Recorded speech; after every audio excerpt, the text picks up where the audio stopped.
jenom střípky zkušeností a rad. Nikdo nedokáže vlastně poradit. Je to buď a nebo.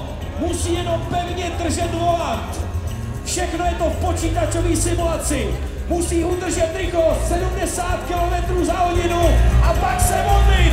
Dámy a pánové, možná je to tak, ještě ne. Přátelé, ta rampa je úžasná. Kluci říkali, že to je neuvěřitelný, že fantasticky drží rychlost. Rampa nespomaluje. Nájezdová rychlost byla původně spočítána na 100, že je ta rampa zpomalí, ale zjistilo se, že protože ta rampa má ideální rádius a vůbec nespomaluje, tak kdyby jeli kilo, tak přeskočí tu rampu až na modrý sedačky.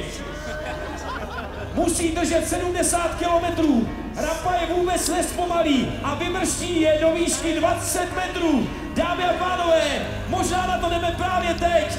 Dva blázni, za volantem Marek Rejman, otec Gladiator Games a společně s ním rider Zdeněk Fusek. Chci vás slyšet!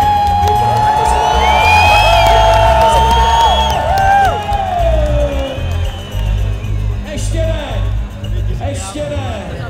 Máme neuvěřitelný strach. Nikdy to nikdo neviděl. Bojíme se o život dole. Je připravená záchranka, jsou tady hasiči. Můj syn Jakub se mě ptal, proč jsou tady hasiči, proč je tady záchranka.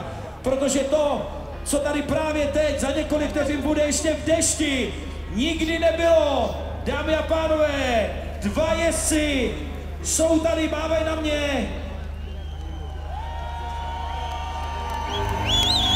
Zdeněk Fusek z Hluku na Moravě a Marek Rejman z Vinohrad. Pánové, vypadá to, že jsme ready. Dostal jsem pokyn přímo do Marka Rejmana.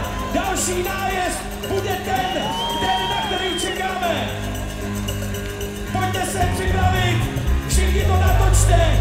To, co se teď odehraje, nikdy nikdo nezažil. Srovnávají to se skokem, který Robbie Madison představil v Las Vegas, když skočil v Las Vegas na vítězný oblouk vedle hotelu Paříž.